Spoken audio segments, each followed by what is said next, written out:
4, 3, 2, 1. Welcome to the ADHD podcast.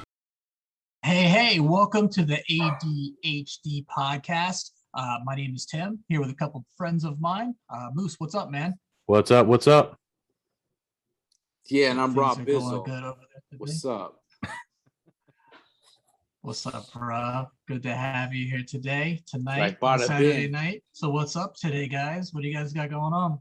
Robbie, what you been up to, man? Nothing, man. Just living the hard life, going to Publix, wearing that bada bing shirt from Sopranos. You know what I'm saying?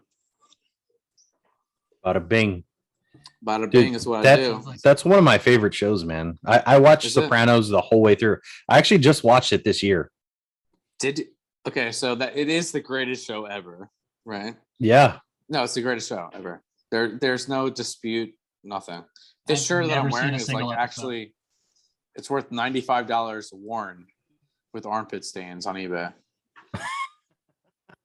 So That's To amazing. you, obviously. That's how much you pay for it? no, I paid $15 for it, bro. This is how special you guys are to me. But you, Is that I'm wearing it only for but you can tonight. get 95 for it right now, Yes. used. It's Is an it worth extra large. more because it's it's, an, used? My it's an sister was also extra- telling me that story too, about how she's going to start selling her panties. it's an extra large medium. So you figure it out. An extra large medium. How do you get used the to do medium that as an sleeves? adult. So, I don't know if there's no sleeves that can fit these bad boys. so as an adult, I used to, just side note, actually purchase, I would go into Ross or TJ Maxx and purchase the kids XLs. They were Mhm. about the same as a medium, which is about the size that I was, but the sleeves were a little bit smaller. $5 less for each Ralph Lauren polo, and they were tighter in the arms. It was perfect. That's that Raw special, the regular size shirts. It's like medium in the belly, 2X in the chest. Yeah. And I did the same thing, except I shopped The fat kids shirts were my shit. in the 3T small girls mediums. Top heavy. So By Tim, design. you sent me this this personality test, dude. I did it, and it's actually pretty spot on. Where the hell did you even find that? The dark web. So first of all, thanks for bringing it up, and thanks for not making fun of me about it. It was so I was in the middle of a training, and they had us do it. And it was one of the few things I actually did in this training. I was like, whatever, all right, like I got to break up the monotony of. I was playing games and doing all sorts of other things. So I was like, let me do some of this work. And I took it, and I thought about you guys too. And I was like, well, if we're gonna be doing this podcast, it could be good conversation, but also part of this journey with all of us is like, let's get to know ourselves a little bit better and get all touchy-feely and getting our feelings as boys and blah, blah, blah. So I thought it'd be cool if you guys took it. But then after I sent it, it was like almost embarrassing.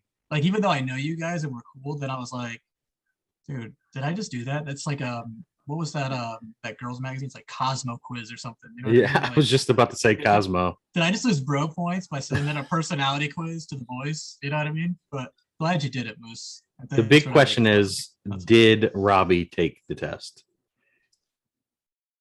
I'm going to this go is with a hard no. 5,000 times. Wait, so is this the personality test that we were originally supposed to do? Yeah. Yes. No, I didn't, That's a because hard I thought we had a week to do it. I don't know. Why don't you Somehow I guys do just feel why like don't- this is wait, exactly so what it was like why to be don't- Robbie's teacher. So why don't we make this interesting? And why don't we give myself the personality test on air?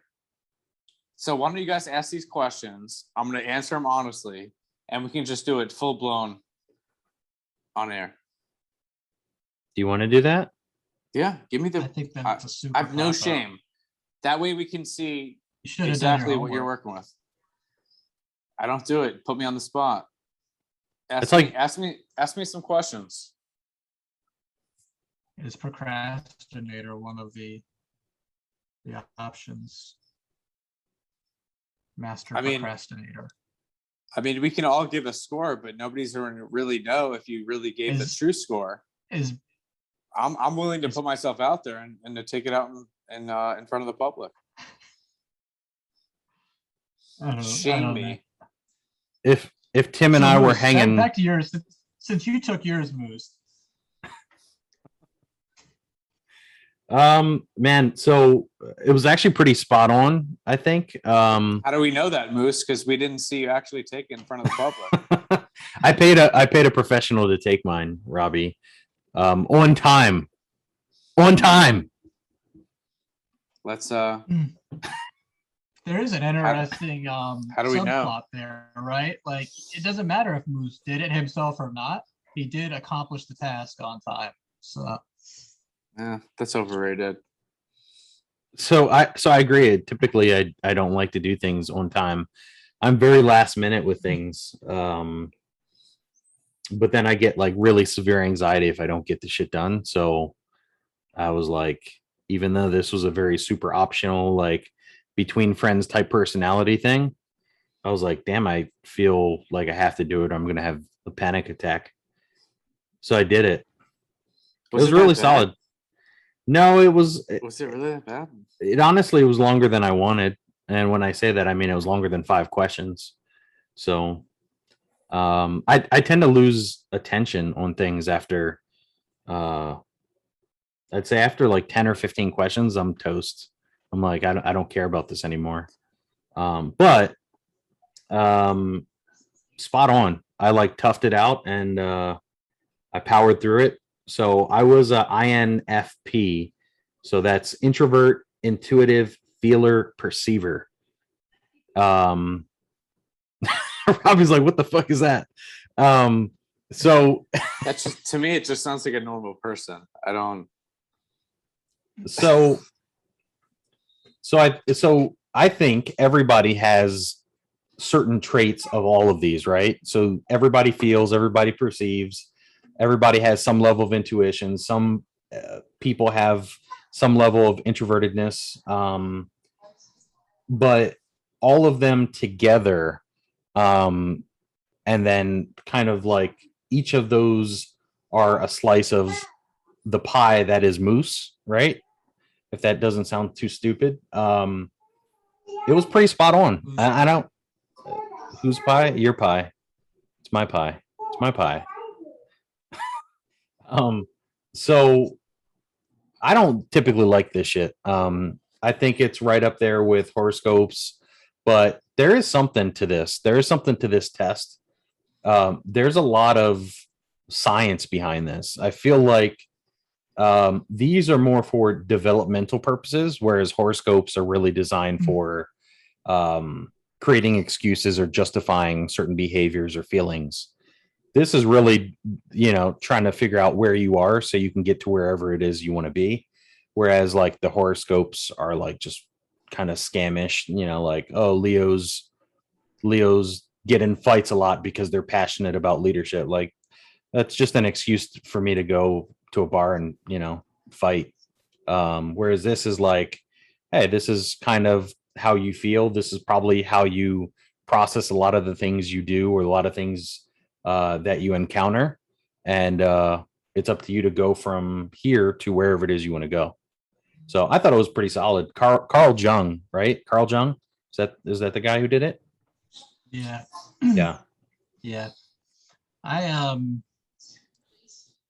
think it was pretty accurate. I think we were talking about this a little bit before too, but it depends on when it captures you too, right? I think it was like 60 questions. I would bet that if you wanted it to be really accurate, because it's more of a spectrum thing, right? I think everybody's got these dichotomies in us and we all just kind of fall on a spectrum somewhere. And depending on circumstance and externalities and stuff. So I think first and foremost, I want to be careful not to confuse my results with, let me write this down on my wonder board and plan my life around it. But, I'd rather take it multiple times. I think the more times you take it, the more data points you're gonna get. You can take it when you're happy. You can take it when you're sad. You can take it when you're winning. You can take it, different with different circumstances, and probably get a truer. And I'm sure that it'll drift and it'll move along the way. But with my inherent answers and stuff, and as soon as I did go to see, what does this technically say about me? I felt it was spot on. And then a couple things happened there. First, it triggered my same thing, that horoscope. Sort of, I was like, but so are horoscopes. They write them so it sounds spot on to everybody. But then, did a little trying to double blind study there, read some of the other ones and such. And, I think that there is obviously more to this. There's more validity to this than a horoscope, but I could see how a lot of people take this and turn it into nothing productive, but just more like horoscope. Does that make sense? So I think this has a scientific basis, but I think it's probably still used closer to horoscoping than most people would want to admit. And that's the part where I want to take it more times, get a truer answer, and try to follow some things that I think would fit better into my personality types and see if it works. Sure. But again, first thing I did was I found out that mine is INFJ. It's only one off from Mustafa's, and it's actually the rarest one in the world. So proud to say, I got my little ego bump there too. I was like, I'm rare, dog. So what, from just a personality test, though? Yeah. But you realize that somebody else had to create that test too. Yeah, and they were probably an INFJ, like me. So Robbie, what personality are we getting of Robbie today? I see a shift. Oh no. I mean, I don't feel comfortable sitting here and saying that anybody's gonna judge me and tell me that, I have a certain personality, So if you could say that I'm a strong personality, I'm not gonna let another man tell me what type of personality that I am. Would you let a woman tell you? No, I'd probably tell like a small child or something like that. But So yeah, Tim, I'm against. Hey Moose, I said that last time. I'm against personality tests. I don't. I think there's. I don't agree with them. I think they're stupid. all right. Moose, I don't. could you maybe pull up the results or the for the young test? Because I know it's like you're one of a couple. Could you pull them up and let's guess at Robbie's? Let's just go through it and guess at Robbie's. I'll take the test. I can take the test now. You guys can ask me the questions. I'm willing to take the tests and is just Robbie show people introverted or extroverted? Let me shut up so we can rate you. Moose, you ready? Introverted or extroverted is the first one, correct? Yeah, I think I think you're introverted. I think you're introverted. I think you're really just good. Just write it down. Write it down, asshole. Oh, my bad. All right, I got my first one written down. What are the options for the second one? I'm pulling it up now. It's funny because I'm very curious as to see Robbie's reaction on how we base his personality test. I'm actually really excited about this. I'm too, Moose. All right, so sensation versus intuition. Okay. What's the question? Okay, I got it. No, we're rating you, Rob. We're guessing what you're. Yeah, you shut up until we're done. Okay.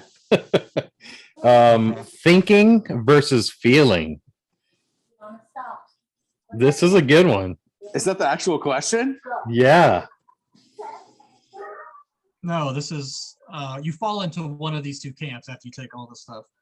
So they ask you questions that help determine whether or not you're a thinker or you're a feeler, right? So we're just kind of going all over generalized in a sense, right? Because we're kind of familiar already with the questions. Yeah. And then the last one is judging versus perceiving. Judging versus perceiving. I'm done. Damn. So I'm going to go ahead and share Tim's known me Robbie, for like probably if more somebody than half wanted of to my life. So he can answer all these questions for take me. notes on this. Robbie is an IS. I put F and T. This is going to be the one that can hang it up. Like if he took it multiple times, I think that he would skew back and forth. He would be an IS F/T J, 100%. I don't even know what that means. So I you're trust whatever. I trust The F Tim and the T fully. thing too is because Robbie is a true engineer, like when it comes to numbers and the thinking part and stuff. But then as soon as Robbie touches like 2 beers, man, he has feelings for everybody. So Robbie definitely is both the engineer and like the romance novel guy at the same time. Yeah, It's it's true. so weird. so I put ISFP. So introverted, sensation, feeling, and perceiving. But Robbie, you talked about it yesterday. Your flavor of the week, man. Like it depends on when we talk to you, what time, what day. It depends on the mood. It depends on what's going on with me. There's what probably I'm saying. something to that too. I think certain people probably will have a bigger delta too, right? Like Robbie probably could be more of an extreme person to where this is going to come back way different, way more often if we all took it like that 100 times, right? Like I feel like mine would move, but not that much. You know what I mean? Like Robbie's could like have like crazy swings. I mean, everybody's situation is different, right? So like if your situation's really good and like you've been able to have a good career, your wife's great, your kids are great, blah blah blah blah, it's a different direction as if you were career's kind of good, had kids with multiple women, they're all crazy, you know what I mean? Like it's gonna be different, you know what I mean? This is fictional, right? Absolutely, this isn't true. Yeah, none of this is true. But I'm just saying, like it's different. Like everybody's situation is different. Everybody's like culture is different. So let me ask you on that thought right there. Is it nature or nurture? What is it more? So this young personality test. If you let's go into the Marvel universe for a second, right? If we had a time split and there was 5 of them at the age of 5, and we all took this test at the age of 37, 20, what was that, 32 years later. So when I'm would in we 5 score years, similarly, or would we be all over the place? So how would it go? Like, would we still be similar, or would I think we you're be going to be similar. completely I'm going to different? be all over the place. It just depends. So which matters more, the nature or the nurture? Moose, what do you think? Probably nature. I think nurture. Nurture. What is nurture? Define that. What is nurture to you? How your parents rear you and raise you, and the traits and habits and so if you want to talk about nurture, things that are I've given lived to you like from your family, completely and opposite your surroundings. Yeah, so if you want to talk about nurture, I've lived completely opposite from what my family has considered like that, like nurture, right? Like my parents. Your results have been different, but have you done very different things? Probably. I mean, my parents have been married for like 50 years. I've been married 50 times. You know what I mean? Like I've done completely different. Yeah, so it's been completely different. So I don't know, man. I'm nature. So I just like, let's stick to the introvert extrovert. Are you born an introvert versus extrovert, or is it like if your parents are shy, you're more likely going to be shy? You're going to pick up those mannerisms and those subtleties. And if your parents are extroverted, you're probably going to be more likely to be very extroverted. I don't know. I always felt like more like I had a connection with my mother than my father. So maybe I'm more of an introvert. You know what I mean? Or maybe if your parents dork and the genes, you just get one or the other. Yeah, I don't think so. Yeah. I feel like I don't feel like a connection with my dad, like as far as like the way that he is. So I'd probably have to lean towards I've always been around both parents most of my life, But I've always felt like a more of a connection with my mother's side, I guess, you know. But I've always had both Well, I can parents in tell my you life. You know what I mean? firsthand that your father's actually not your father. It's very obvious, I and knew it. maybe we I could knew put it. this in the show notes. Your father is it. obviously Adam Duritz from the Counting Crows. So that's why you've It's never actually had a my connection to older your father. brother. I don't know. It's been a long I November. I actually sometimes if I need a chuckle or if I'm sad or I'm not feeling good about things, I literally just pull up pictures of I Google it, and it would make you sick to know how much I actually do this. I'm not making this up. I'll just Google pictures of Adam Duritz and put them next to pictures of Robbie. No, and it makes I me pulled sick it up. every time. Okay, so I pulled it up for Tanea. Like one night we were sitting here, and you know she's 10 years younger than me. She has no idea who like Adam Duritz is or Counting Crows. Like she doesn't know Mr. Jones. She doesn't know any of that shit, right? So like I pulled it up, and it was like a dude just with dreadlocks, and she was like, "Hey," she's like, "You used to have dreadlocks?" I'm like, "Yeah, I used to have dreadlocks." But she has, yeah. So I pulled it up. So somebody like not even knowing like who Counting Crows was, she recognized. She's like, "Is that you?" I was like, "Yeah, that's me in '94." In '95, I grew my hair out. So would you guys say that being introverted might be like a developmental issue, right? Like, No. what? So So I was just my quick concept on this, right, is it really comes down to like people are going to be there's always going to be a dichotomy, you know, a 1 to 10 or left to right, and it's really where do you charge at, right? Is introvert versus extrovert thing, and I used to talk more, right? If you talk a lot, you're an extrovert. But yeah, I think that either are normal, and you know it takes different strokes for different folks, and you know you've got to have a yin to the yang and stuff like that, right? So I don't think it's a deficiency at all. It's just some people really do get charged up. They have to go out, they have to be around people, and those are extroverts. Some people recharge their batteries. They need quiet, they need to be alone, and you know that's the other half, you know. So I think it's just where do you charge, you know, like you know, I'll say on my test, the one thing that I did find about my extremely most rare of all of the personality types was that they called INF, whatever I am, the introverted extrovert, which kind of makes it make sense to me a little bit, you know. I always thought I was an extrovert because I talked a lot, but then I found out I'm actually quite introverted, but with my personality, it actually can skew both ways, which kind of makes sense to me too. It's confusing. So I feel like if there was more of a developmental piece, like as a child, to teach kids or even infants certain signs of behavior, that people wouldn't be introverted. Like I feel like introverted almost can be almost completely avoided with certain lessons, like as you're younger. Like my parents, you know, my parents didn't do a fantastic job at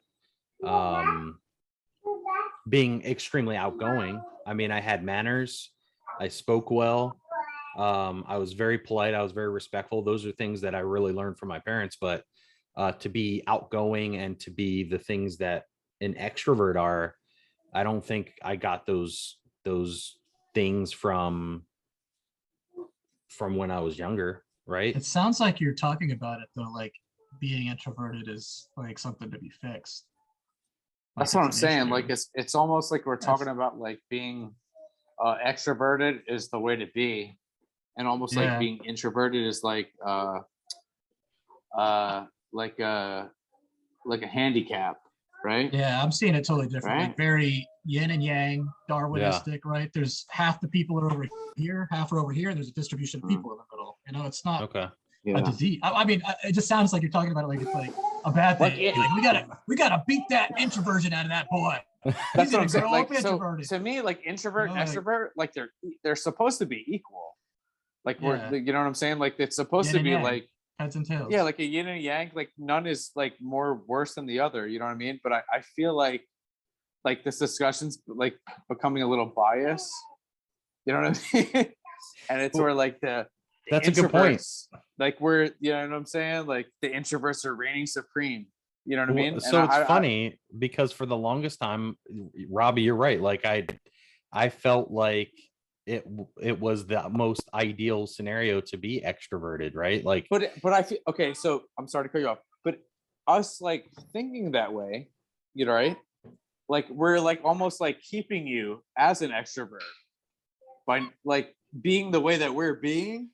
Like we're like, it's like we're like almost like being overpowering. So it's not like a yin and a yang thing.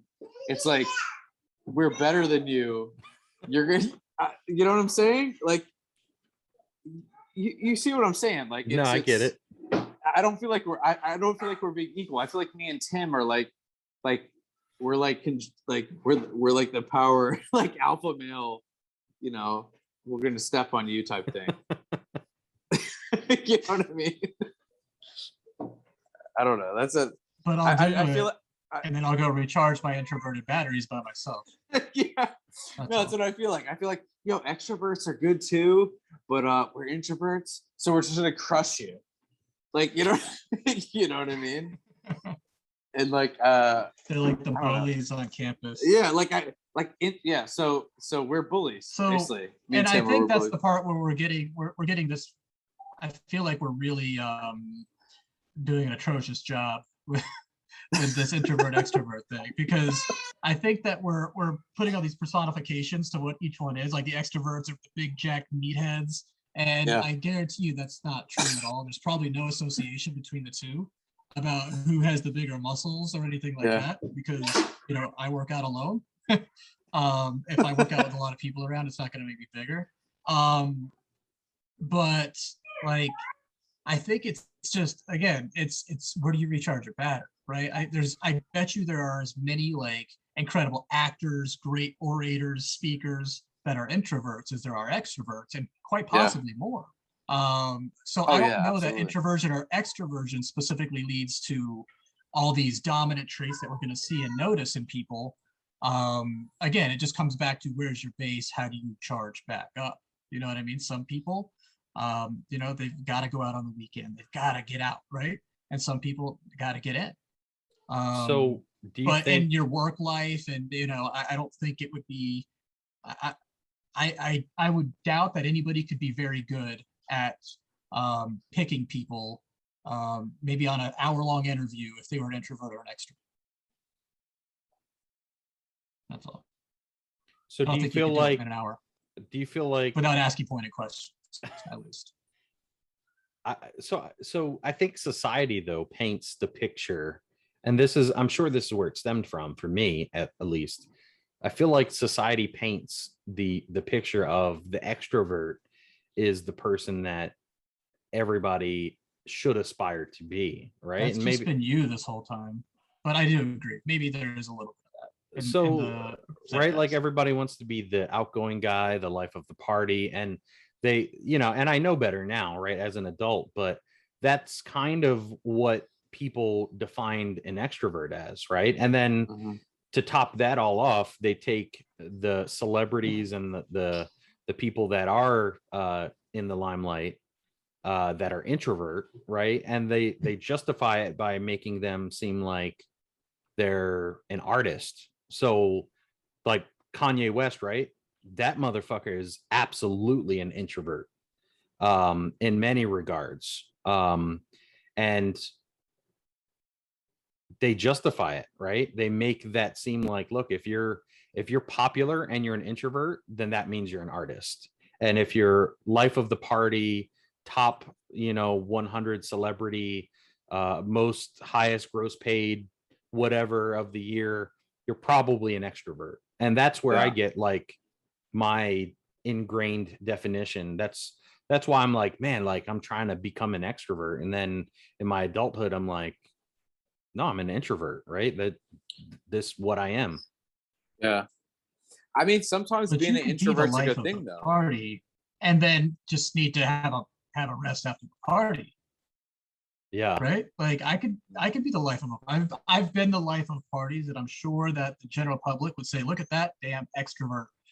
But then I gotta go home and chill. Like it's draining. I can do it in bursts, right? I can go to a party and be the life of a party, and I'm not like putting on a show or faking it or overdoing it. I'm cool, but I need a break after that.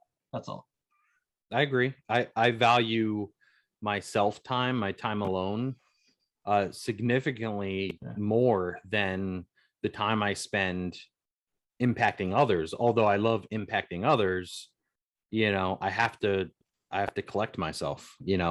I have to have that private alone time to recollect my thoughts and my feelings, and re-energize. I can't go a day with just nonstop people around me, and I'd go crazy. And maybe now that I'm thinking about it, maybe that's why actors and musicians and people that become celebrities practically overnight go crazy, right? Maybe they need that downtime alone, and they can't get it. It's impossible.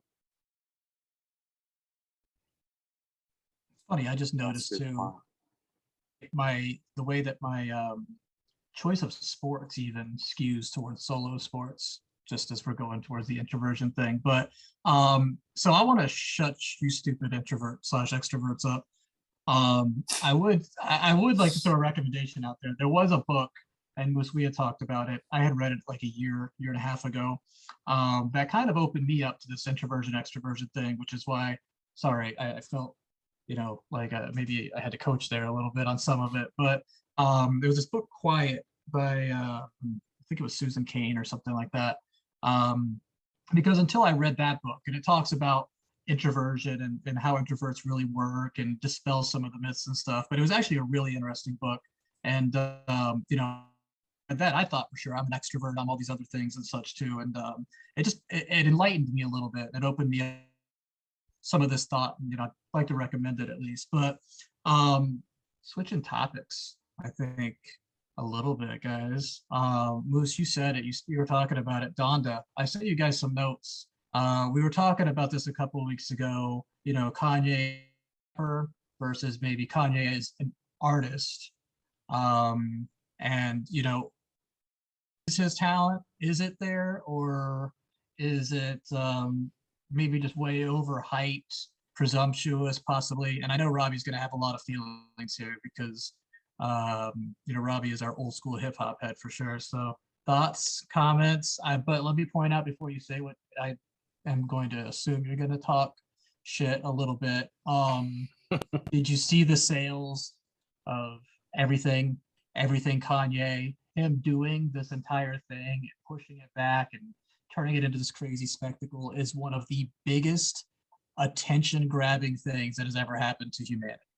Like he is showing sorcery as a freaking magician, and he's learned it all from fucking around with these Kardashians for so long. It's like he has become just the freaking showman. Yes, but also like for instance, like the Locks and Dipset had a battle 2 weeks ago, and their stuff has like gone streaming wise like 30 times of what it was before. So back to what I've stated before, I truly believe like this is not like a display of like talent or whatever it is, but it's truly a genius in marketing.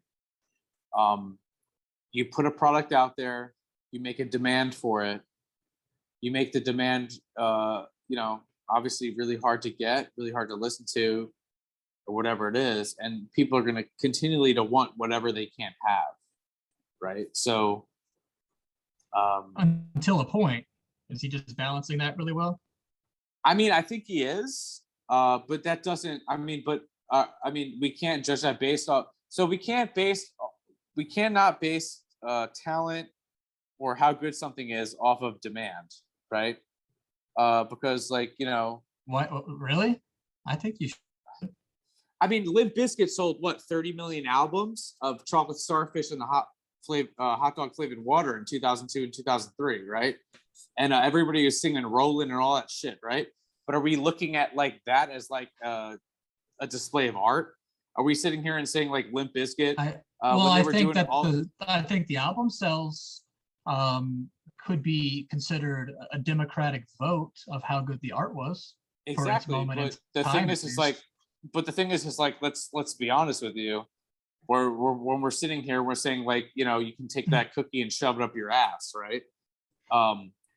You know, 30 million people bought it. Exactly, 30 million people bought it. Does that mean that they were like a great artist, or does that mean that they're like, you know, they like changed, you know, whatever? I feel like if Britney Spears only sold 29 million, they were better art. Yeah, but that's what I'm saying is like, just because people are buying into it doesn't make it great. What's the difference though between a creative artist and an artist that is troubled with mental illness? What's the difference? I don't think there is a difference. I think that you. I mean, I don't think there is one. You just have to get it out. But I feel like people listen. I'm sorry, Robbie. I'm just interested in this from your perspective, as we're heating up here. So is Kanye a businessman, right? I mean, he's obviously, you said it, marketing wise, and he's genius. That's marketing something as art, or is he an artist that's just really good at marketing his art? I feel like does he start as an artist or a businessman? I feel like he's a businessman, just like Jay-Z. Jay-Z was the same way. You know, Jay-Z said that he was retiring from hip hop in 2006. You know, when he came out with that one album, whatever it was, and then, you know, people continually bought his stuff. He knew what to do with. You know, Def Jam went on to folding. You know, and all the artists that were with Def Jam when it folded were considered like the artistic ones, right? Like Method Man, Dipset, and stuff like that. So I feel like Kanye is a marketing genius. I feel like he is. I think really Kanye and Jay, I just thought of it while you were saying it, they are one of my favorite dichotomies, the two of them too, right? So, you know, as Kanye came up making beats for Jay, and, you know, the albums and the crossovers, and earlier on it was Kanye was obviously the little brother, and, you know, all of that. But I think that they're very similar as well, except I think Kanye is an artist first, and his art has made him a lot of money. And he's really followed his crazy and, you know, all of that. And I think Jay-Z is a businessman first, who also, I mean, obviously a great rapper, right? Like, let's not say he's not an artist, but he's a businessman first, and he became an artist based off of his method and working at his business. Where Kanye was the artist that, you know, was lucky enough maybe to be around Jay and learn some of that business savvy. Yeah, so I feel like Kanye, like now at this point in his career, right? He's made so much money with the Yeezy brand shoes. He's made so much money on like with his other business ventures. So if he's releasing music at this point, he has to be doing it for the love of the art and because he is an artist. So anything that he releases from this point, whether it be a new album or anything like that, I feel like he's doing it for the true like love of music and for the art. He's already made all the money. I mean, the Yeezy brand has made more money for him, and it's made more money than Jay-Z ever made. I mean, it came out like he made like what, like 700 million, like almost like $1 billion, right? Yeezy just shoe sales, right? I believe so. For him to release music now, I believe he was on Joe Rogan, and he stated the fact that he is the richest black man in America. Is that correct? Yeah. So if he's releasing, if he's releasing music now, I don't feel like it's for money. I feel like it is for the art. You know what I mean? Like, what else would it be for? You know what I mean? Like, you already have all the money. I don't know. I believe that, and you guys know how I feel, like how weird I get for Kanye. I think he's one of the greatest artists of our time.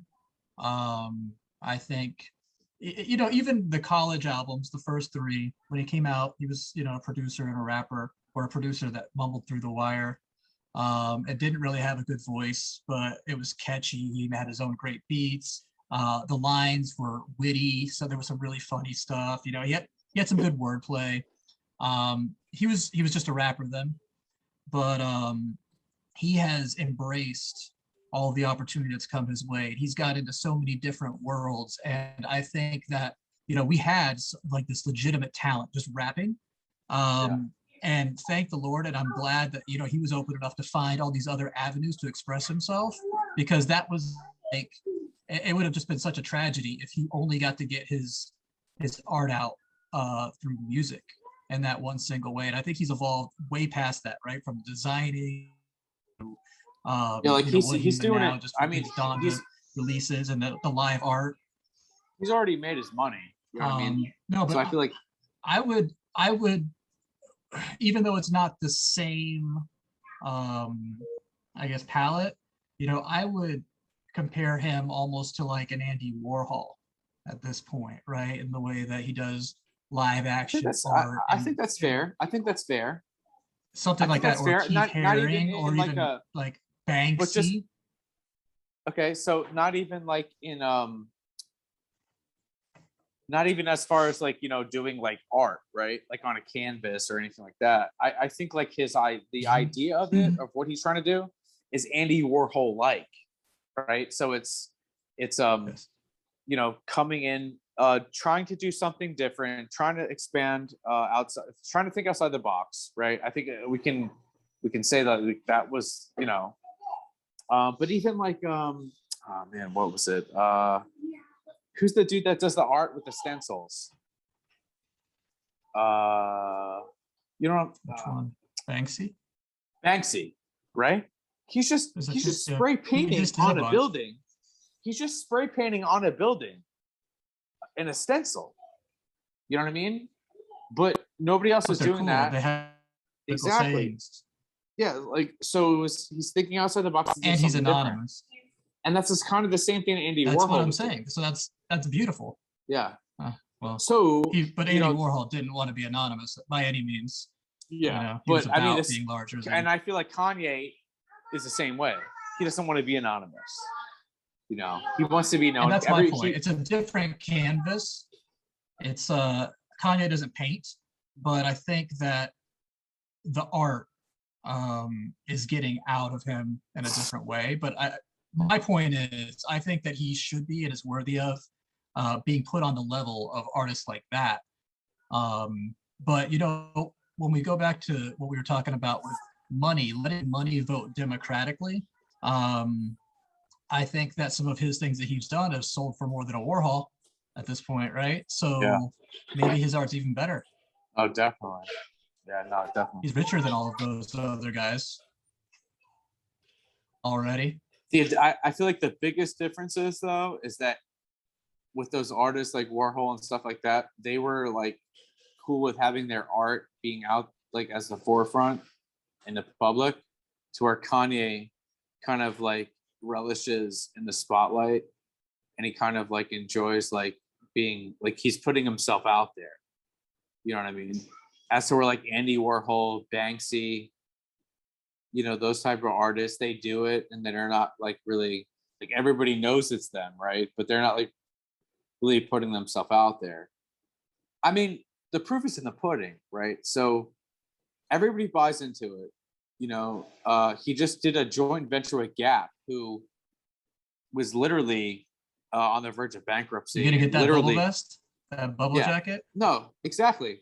So I thought about you and your Wu-Tang jacket story. No, I still miss that vest every day whenever I hop over a fence. But the thing is that he chose to go with Gap, which was a company that is on its way out, right? I mean, when's the last time you fucking said, I'm going to go to the Gap and get some fucking clothes for school? You didn't do it, right? I think. But he chose to do a partnership with Gap and release some big ass fucking red bubble vest type shit, right? And now he's going to single-handedly like pull Gap from the depths of bankruptcy. You know what I mean? You know what I mean? It's just, it's stupid because like I look at it and this shit's ugly as fuck. Like we're like, it's not, you know what I mean? But like there's a genius to it because want even one, though though. this, even exactly, so even though it's ugly as fuck, I don't like Kanye per se, but like, yo, if I can get my hands on one, I'm gonna get one. You know what I mean? So there's a genius to Sick. doing that. There's a genius to it. You know what I mean? I mean, But you think he's a horrible rapper? musically, I don't like nothing that he's done in the past 8 years. I just don't. Yeezus, I liked Yeezus. I thought Yeezus was good. I thought he was going in the right direction. I appreciated the more like techno type stuff that was going on. But you know, hip hop wise, man, I'm a fan. I don't like it. He doesn't have the bars. Nah. And you know, I consider myself like to be like aware. You know, like I still like I enjoy music by like some, so I'm not, it's not like an old man thing, because I like Future. Like when Future came out, and he had like Tony Montana and those type of songs and stuff like that. Like I consider myself a fan of Future. Kodak Black, there's even a couple songs. French Montana is probably like bar for bar one of the worst rappers ever. So I know it's not like an old man thing. It's just when you're doing something that's like amazing, and then all of a sudden you just stop, it ruins it for me. You know what I mean? You know. I don't like Kanye. I like his old music. That's it. Yeah, I'm listening to you two, and I'm like taking it all in.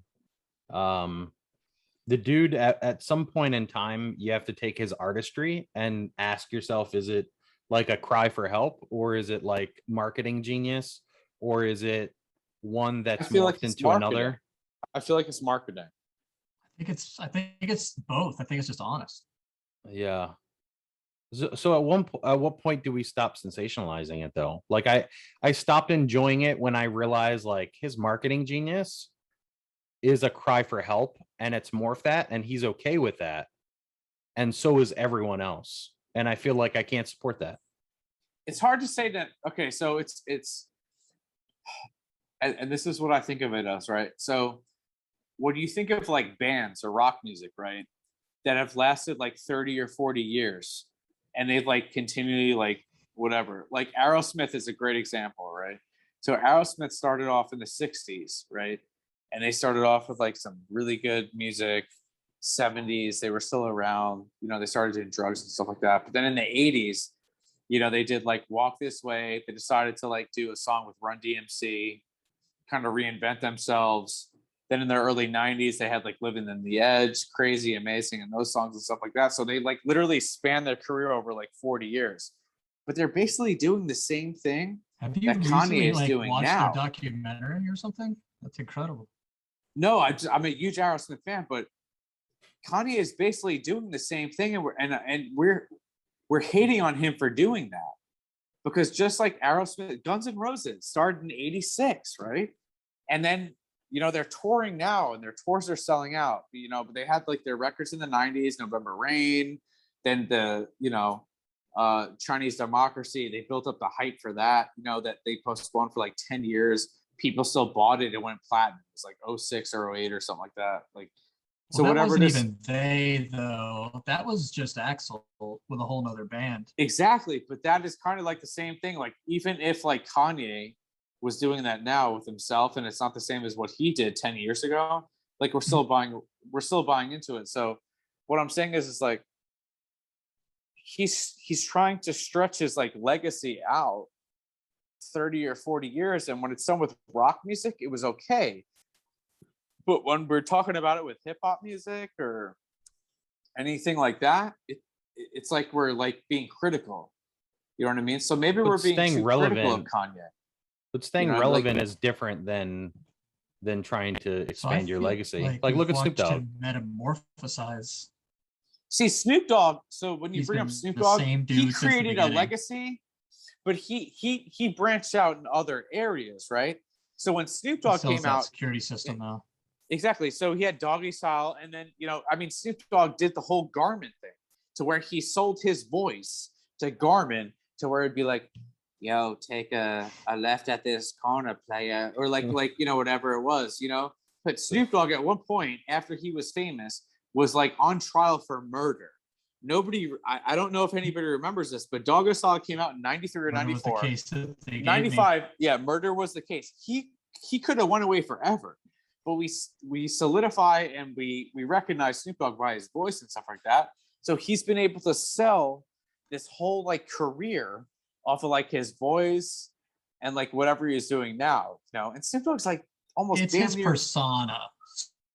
Dog has made a career off of being the cool, chill, introverted dude that you just want hanging out. He's going to say something funny when he gets really baked. He's just going to be problems. They just had that's everything. That's his raps. That's and they just had like anything he does. That's why you want Snoop Dogg there. And they just had this special on like with the Olympics. I think it was him and Kevin Hart. Him like narrating or commentating the Olympics, and it was hilarious. You know what I mean? But this is 2021, right? Snoop Dogg, probably hasn't had a hit since Beautiful with Pharrell in 2003 or 2004. That's like 15 or 16 years ago, right? Like it's hot. Yeah, same time. So, he's like. Do you think Kanye's music is what's carrying his legacy, or do you think it's his antics? No. I think the thing that I think he's already hurting here is his antics. Like, it's not his music anymore. Yeah, and the Kardashian thing, I truly believe it's a curse. I think that really hurt him. I don't care what people say. I think that you get with a Kardashian, your career's over. So if you had the opportunity to get with a Kardashian, would you? I'm out. If I didn't have a career, yes. If I did, no, I wouldn't. Look at Ray J, right? Ray J. We can have a whole new show about this. So Ray J, Brandy's little brother, had a sex tape with Kim Kardashian, and that's the only reason why any of us have you watched it? Her today. I have watched it. Yes, I watched it in 2007 on a weird MP3 file. That I think I streamed off of Kick-Ass Torrents or something like that. Yeah. LimeWire. So yeah. Took 2 days in the background on your dial-up. Dude, I had that shit fast in like 48 to 72 hours. Dude, I'd have my queue all lined up, and then like you get a song and it's not the right song, or it's already like the label got a hold of it and messed it up for you. Dude, I remember or you were downloading that porn for 2 days and it ended up being like the total something else, and somebody was just trolling you. Dude, I remember that you had like the whole LimeWire set up, like back in the day, like in your room. You had the computer going on. You had like the stack of like the blank CDs, and you were cutting all the CDRs. I'm pretty sure. No, this is before CDRs. I'm pretty sure that Tim Sherritt had the FBI at his door before they could even have some way of charging him with anything or something. That was like big to me though, man. I was obviously, I know Rob too, but like I grew up a huge music fan. Still am. It's just always something that is part of me. Like I love music. I love music of all kinds. I'm a connoisseur of, right? Like I'm a fanboy of art in that style.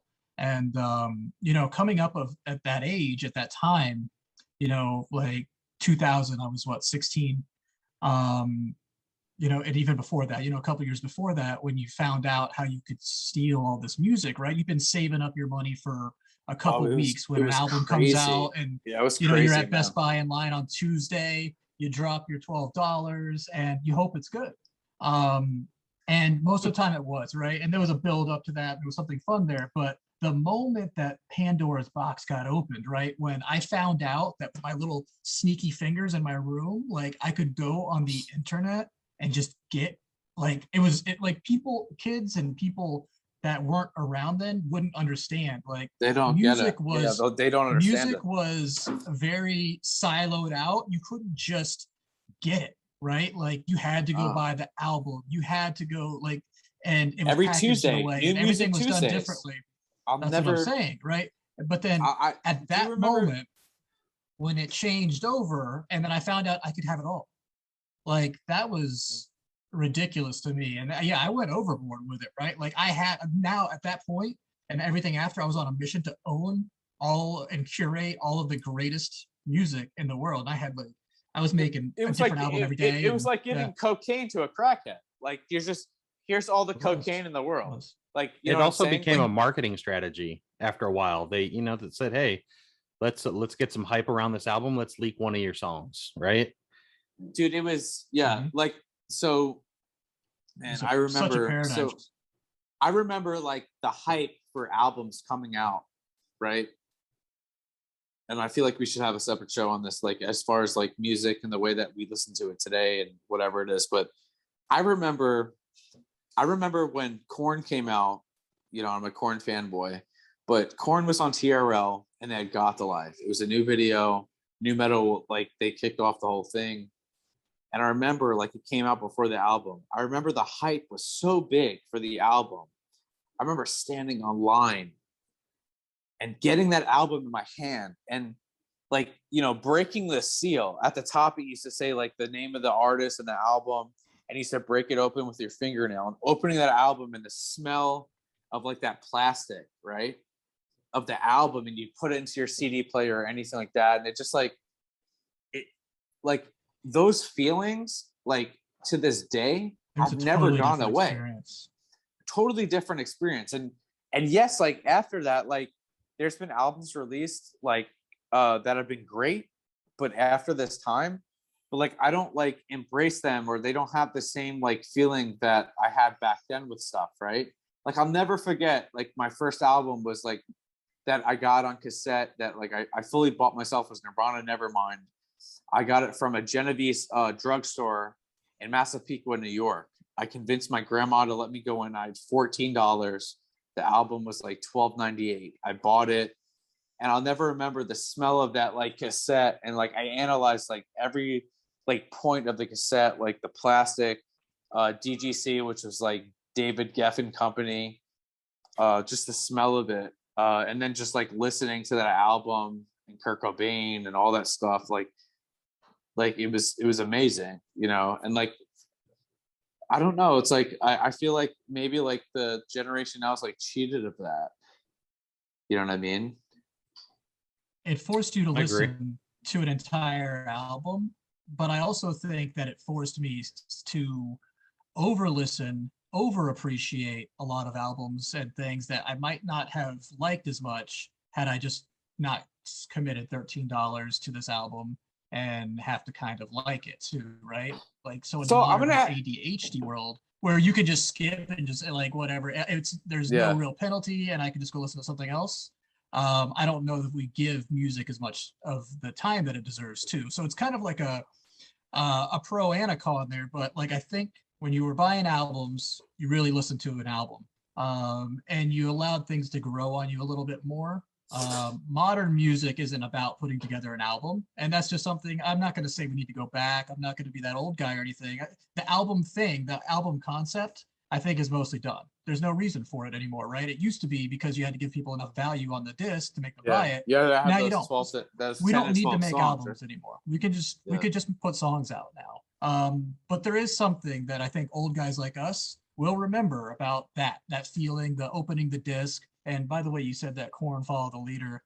That was one of the early ones that came with a sampler to the Family Values tour, and that really put me in the 90s. That really took me down the rabbit hole. And Korn was one of the first ones that had the whole like OG and Limp Bizkit because of that. Yeah. But they also were like one of the first innovators of having like Korn online, right? They had like the whole online thing. So like the countdown to the album coming out, they had Korn online and all that stuff, and it was like 2 minutes. That's crazy. That like Korn was on TRL. Yeah, but do you remember like the online, like when internet like first came on, like it was like all blurry and blots and stuff like that. But Korn had like their own thing. Like they like started that. You know what I mean? And it just I think it's kind of interesting now. Like bands that came out around that time like are still like hanging around. You know what I mean? Korn is about your generation, I think, at this point, right? Yeah. I mean, I went to 2 shows last week, and there was two. They might be close to 30 years. I mean, they came out in 94, dude. It's over 30. So it's I went to 2 shows last week and they were all sold out. And there's a couple dudes like me, but there was a lot of shitty looking dudes with mullets driving 1992 Camaro IROX. Think about that though. In the parking lot. You know what I mean? I felt happy. Korn is to you what Aerosmith was to your father, though. Like they are. It kind of is 3-decade-long stars now, right? And you know what's funny is on Wednesday I'm going to see Alanis Morissette album that you bought that I actually paid for. That's a tough one. Like disc, like CD, like an actual disc. Like an actual disc. I think it was I think it was Robin Thicke. I think it was it was Robin Thicke, man. Robin Thicke is I'm a big fan of. You must have wrote down those lyrics to get your wife. It was the evolution. Tell more. You didn't buy that shit for yourself. It was the evolution of Robin Thicke. No, I know what it was. I just want to know why you purchased it. I want to know what you think. I want to know why you think. I know what it was. I remember mine now. I remember mine now. Mine was in 2008, which is right before I got a laptop. It was 2008. It was Wu-Tang Clan 8 Diagram CD. It was like their last CD. It was the first CD that they came out or album came out with after Old Dirty Bastard died. And then after that, I stopped buying. No, actually, it was very similar. So the last CD I actually had was the Hell Yeah CD that I got. Me and Tim, we had gone to this show with Korn. It was Korn, Evanescence, Hell Yeah, Trivium, and then we had got these CDs by chance from Hell Yeah, and we got Hell Yeah was a combination of Mudvayne and was it Slipknot or something like that. I think Joey was a drummer. Yeah, so we got their CD signed or something like that, and Vinnie Paul was part of it, and it was right after Dimebag Darrell died. It was Chad Gray from Mudvayne. I think that was the actual last CD I actually ever had that I listened to. Tim, you remember? That might be up there. That might be one of my last ones too. It was 07. Buying it not because I liked Hell Yeah, but because Dimebag not Dimebag, I'm sorry, but Vinnie Paul was there, and I wanted him to sign it.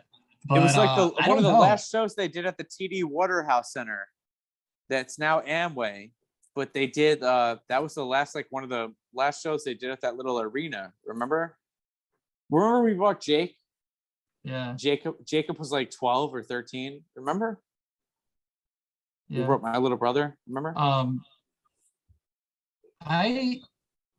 I don't know. I was still buying albums, I think, kind of late, but it might be Pierce the Veil. I know it's kind of a weird one, but that might be one of the last compact discs I ever purchased. Pierce the Veil, I think it was. Really? Not Hatebreed or anything like that? No. I was picturing Hatebreed or Kill Switch for you. I thought maybe you bought one of those. Well, I never bought their albums though. The End of Heartache. I never owned an album by either of them. I mean, it's probably most played on my Spotify, but I've never purchased their album. I was actually talking about this with my wife yesterday. Back to what you were talking about with the album thing. I still remember and place bands all time on my list by how many of their albums I bought day of. I had to skip school for, or were that big of a deal. But dude, I remember. So there's a few albums that will always hold a special place in my heart, right? I remember back in the early 90s, and I'm probably aging myself, is we had BMG and Columbia House, right? So they had these ads that they would put in magazines that said 13 CDs for a penny. And they would have this little thing that you would fill out the bottom and tape a penny to it. And then they would bill you later. These companies were so stupid because they had no way of actually verifying if you were actually legit going to pay them later. So they would send you 13 CDs for a penny. and then it was like a contract that like you had to like follow up with for like the next like couple of years, like by album, right? So those albums that I got with those contracts, I remember.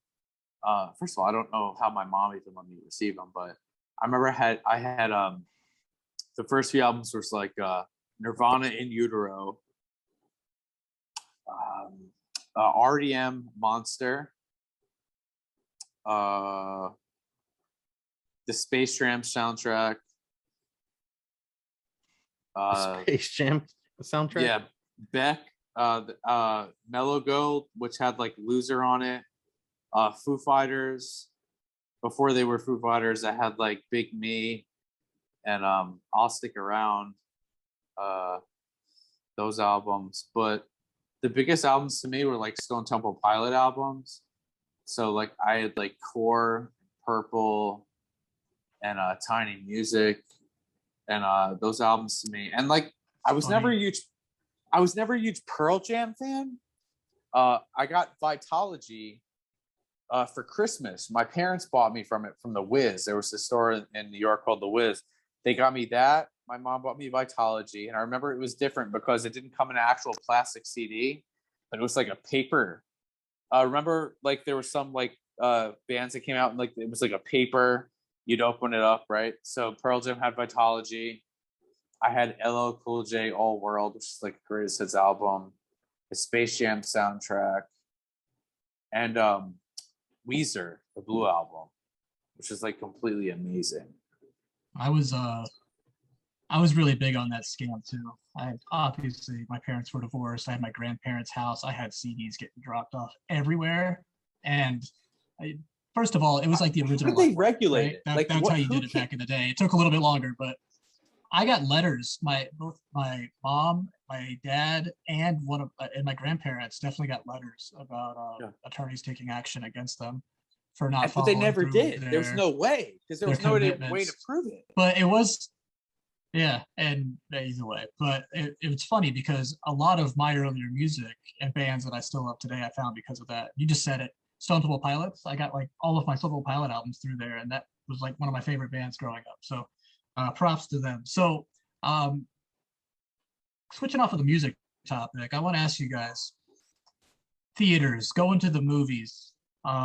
Recently I was reading about, if you guys have heard Scarlett Johansson and her issue with Disney, because basically her contract included a lot of at risk at the box office, right? She was going to have this really high end payout what it was supposed to at the box office, but Disney made the call to go straight to streaming. Obviously, there's reasons for that, COVID, especially with the Delta variant and such. Yeah. So Disney made a decision. You could say, let's protect the world, let's save the world, let's not promote COVID. And they went straight to streaming, which apparently cost Scarlett Johansson some money. And then her and her attorneys put Disney on notice and called them scammers for taking her money. What do you guys think? Are you on Disney side or Scarlett Jo side? Did they rip her off, or are they just doing something responsible? I'm gonna let Moose go first, since we kind of like totally like overpowered him with the music discussion. You fucking introverts. I'm sorry, Moose.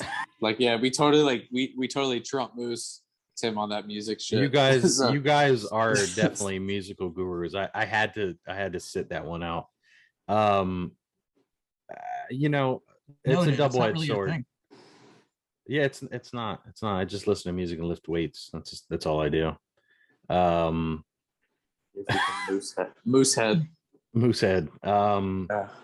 So I think Disney could have handled it differently. I think a renegotiation of a contract would have been the responsible thing to do, because Disney has two responsibilities to their artists and to the public, their customers. And I feel like if you can't rob Peter to pay Paul, so you can't. Nice.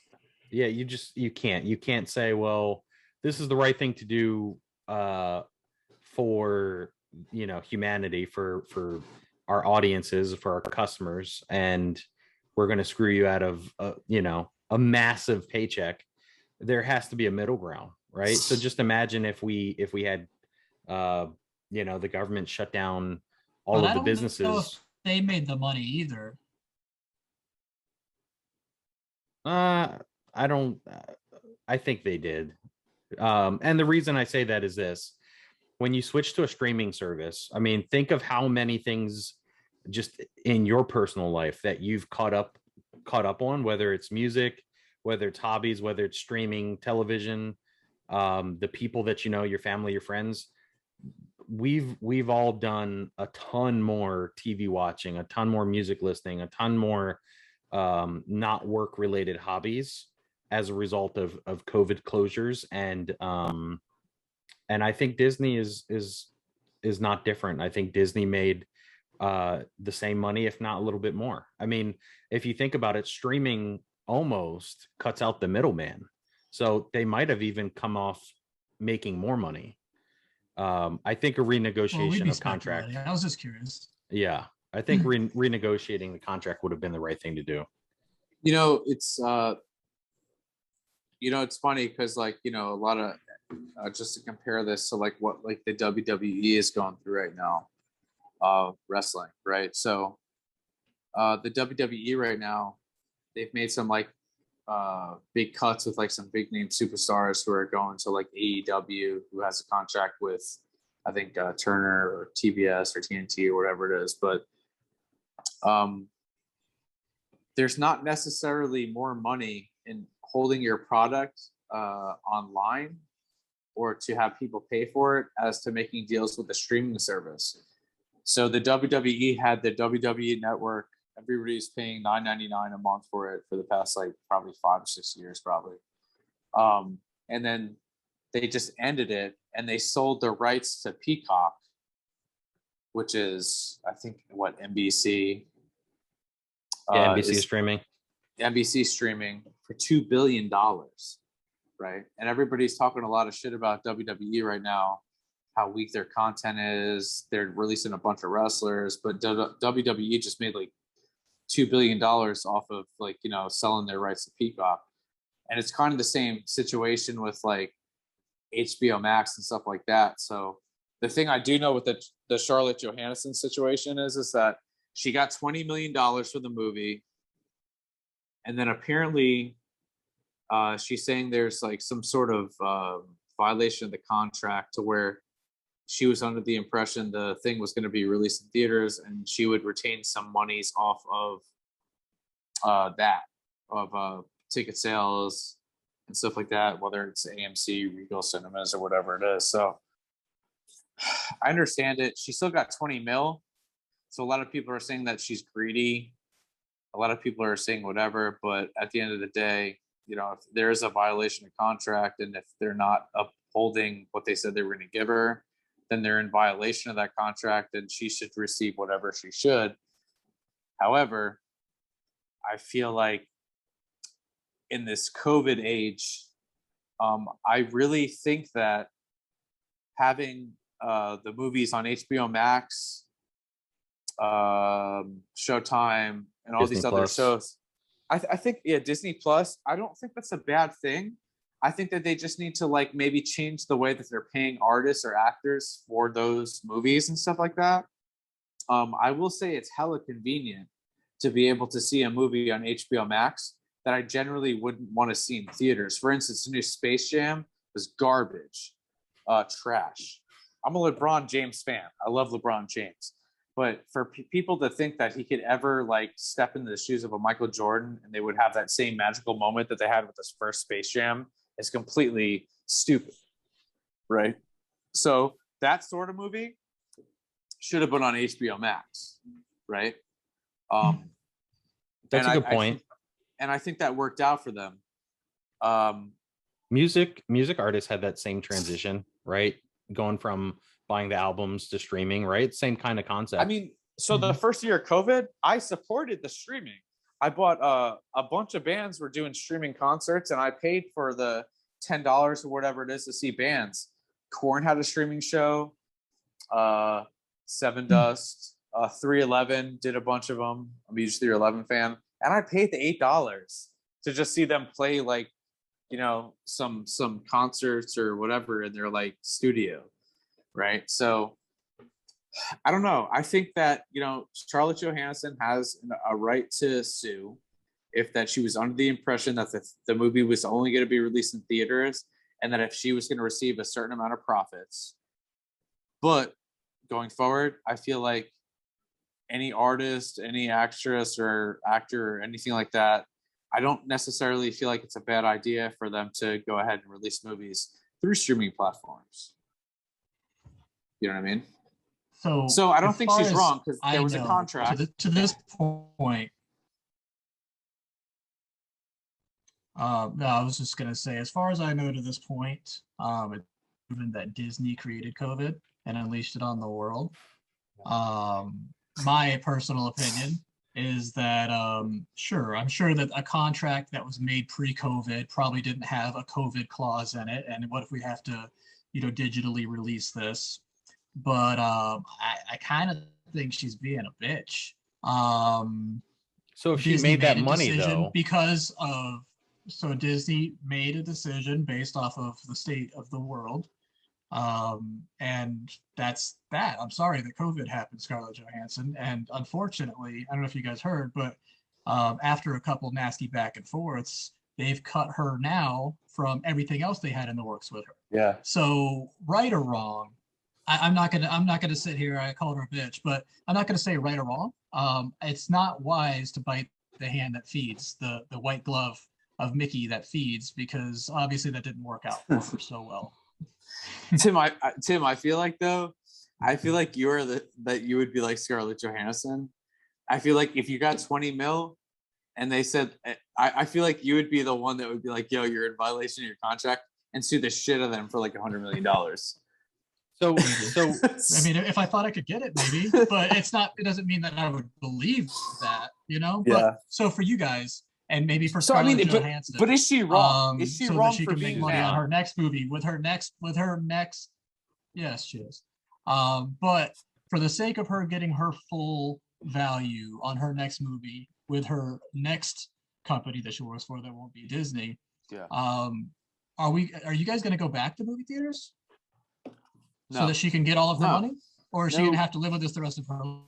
No, absolutely not. I think that it's more convenient to sit here and to stream movies on a service that you're paying for monthly anyways, in the comfort of your home, to get the snacks from your own kitchen, than to pay $14 or $15 for a thing of popcorn.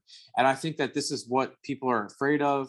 And I feel like this is like more of a big business thing, right? So AMC, Regal Cinemas, all these companies, all the money they make is off of the cotton candy, the fucking popcorn, the sodas, and all that shit.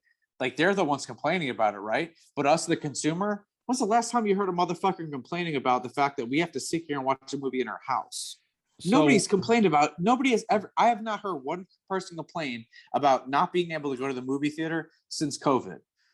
I haven't heard one person. If you enjoy sitting in a big ass theater with a bunch of weirdos eating overpriced popcorn in a huge sound system, that's good for you. But the majority of people are going to be happy sitting in their house on their nice ass TVs they paid thousands of dollars for, eating whatever food they have in their kitchen or whatever else. I feel like the way of the future is like streaming from home. Movie theaters are yesterday. Like, I feel like movie theaters are like, see you later. So I agree with that partially, but I think the movie theater is more for an experience, right? So kind of like how you mentioned opening that disc jewel case, and you hear the squeakiness, you smell the new plastic. You open up the thing, you read the lyrics. Yeah, exactly. You open up that big ass pamphlet. I think the movie theater to some degree is an experience. So I get it, but do you think that, like, do you think that do you miss that? To a degree, and I'll tell you why. So 9 times out of 10, if you go into an average movie theater, it's going to smell like piss, right? Because some asshole has pissed in the back in a bottle and has poured it everywhere just to be funny. That's Tim. Yes, in a bottle of Jägermeister. But the thing I miss is the idea, and this sounds really corny, togetherness. No, it right? doesn't, because this is what this is what we all like. What drives us as a society is So the it's corniness of it's stuff. like when I go to a restaurant, right? I really try my damnedest to put my phone away or put my phone down, free of distraction. I like being around people. I like the challenge. I like the Nice. challenge of learning my social skills and sharpening my social skills, whether I'm with friends or whether I'm like a business outing. I Damn, feel, Moose, you're a fucking damn ass mother. You're like a deep ass motherfucker. yeah. I mean, well, no, not really. No, like that's really deep, dude. Like you really like do like stuff that like we all want to do, and you actually like try to do it. Well, those things make me scared because so I'm not good at those things to begin with. So the further I I'm detach horrible at it, bro. myself, yeah. So if I Yeah. detach myself and if you detach yourself from those things, how far off are we, right? Like we make fun of younger generations for not knowing what like rotary phones are, dial, Yeah. the little dial. I mean, even phones in general, like the Yeah. wireless ones you used to have in your house Yeah, the little VTech 2.4 with the gigahertz. caller ID on them. Yeah, with the caller ID, on 'em. exactly, bro. With the little clip Yeah. that I would put on my fucking belt. I Yeah. thought I was the coolest fucking dude. Like it's the social thing that gets me, right? Like I don't give a fuck about movie theaters. I think they stink. And you're right, they are overpriced. Like I pay like $8 for a pack of Twizzler that I could smuggle underneath my front belly. You know what I mean? Like Yeah. it's the social thing. It's the togetherness. It's the being around people. That's what I miss. I guess I kind of miss that a little bit too. I mean, I guess if I was younger I'm not gonna and miss it. I was gonna take a I'm girl gonna to say the this. movies. Sorry, we have a lag. I was just gonna say, I think we had a paradigm shift there. Like, there's some nostalgia to it, just like the CD thing. What was it? Video killed the radio star. It was like the 80s. The 90s was LimeWire killed the CD store, right? Like we were talking about earlier. And I think in this scenario, COVID Napster. killed the movie theater. And I do see it as the theaters being a very late old hanger on. They had the power and they had forced a business and an industry down a path that wasn't what the consumers necessarily wanted. It was just we didn't really have other options. And now, again, just like with LimeWire and the CD thing, now that we've opened up Pandora's box and realized we don't need the theaters, and most of us, in most cases, even listen, we all want to go back to a movie theater because of the nostalgia part of it or whatever, but most of us don't. 9 out of 10 movies that I'm gonna watch, I can watch it at my house, and that's gonna be cheaper. It's gonna be more convenient and all that. So I don't know that I'm going back to a movie theater, except it'll be like one of those on your anniversary with somebody or something special just for a once in every few years kind of thing. But Tim, do you remember like what one of the last movies that you watched in a theater was? It was the third one in the what's his name, Mr. Glass and Unbreakable. Was it? Yeah, I think so. Do you remember like the ones like when you were like a younger kid though? Like I remember. Do you remember the 50 Cent Theater down on Malabar? Remember that one that was in the corner? Yes, that's where all the hoodlums hung out. Yes, that's where I hung out. Yeah, I remember like I saw like one of the the Fast and Furious. Remember they had like teen night down in that one little building with a foam party. They used to like fill the whole like little room with like foam. Gotta keep like a blast. those kids out the streets. So you guys put together a foam party and they won't be vandalizing. I miss like the thing is I miss music. I do miss like going to a music store, like a record store, buying a CD, leaving, and then like listening to the whole CD. Like even if it sucked, like there were so many albums I had that I think are amazing that like other people like say that sucked because they didn't actually buy the CD or cassette. You know what I mean? I miss that shit. They weren't forced to like it. That's what it was, though, right? Like a Smash Mouth album, or fucking Sugar Ray or album, or like any of those like albums that like we were forced to listen to on cassette. Yeah, that Sony cassette player, some of those. or AWA. Remember AIWA? That brand that used to have like cassette players and like cheap ass CD players. They were like the great value version Uh-huh. of all things Yeah. audio electronics. The best CD I ever bought was in '97 from a Oh, Tower yeah, I've record never heard store. Tool Enemas album had like this like holographic like cover. So like it was all like these like weird eyes. And then like on the front it was like this like rigid, like weird, like holographic cover. And I got that from Tower Records. And I got that with Rage Against the Machine's A Evil Empire album. That was amazing. Both great albums. So, Jake Paul and Tyron Woodley. What do you guys think? It's coming up at the Tyron end of Woodley. this month. Tyron Woodley. Neither. So here's the thing. All right. So Jake Paul on paper is jacked up on steroids. And I mean, Definitely. That's true. yeah, he's taller. He's like 3 weight heavier. classes bigger. Yeah. Tyrone Woodley is a skilled fighter. And With an actual boxing background to some degree. So. The thing that people don't understand is like when you watch MMA, there's a certain point to where your skill level doesn't match your opponent's weight or size. And we saw that in the earlier UFCs, right? So they would have it could be like, negated, right? A lack of skill Exactly. could be negated. so we would by have like 170-pound Ken Shamrock against like a 300-pound sumo wrestler, right? And you would see the sumo wrestler get punched in his chest, in his ass, in his ribs, and he just wouldn't go down. And then he would eventually fall on the person and crush them just with the sheer weight of his fatness, right? So that's just the way that life is. And I feel like, Jake Paul has a puncher's or sizable chance to beat a Tyrone Woodley. I think though that Tyrone Woodley, I feel like eventually if like all these MMA fighters and boxers keep losing to these YouTube superstars, it's going to completely ruin the UFC and MMA. I think it has already. Like if you're just like somebody like that's a casual watcher of the UFC and you saw like Ben Askren get beat and you saw like like any of these other like because there's other shit going on, like if you see this stuff going on, like it definitely is like it's definitely taken away from the skill. Tyrone Woodley has to win this fight for MMA. You know what I mean? He has 100%. To win it just to. You're talking as a fanboy.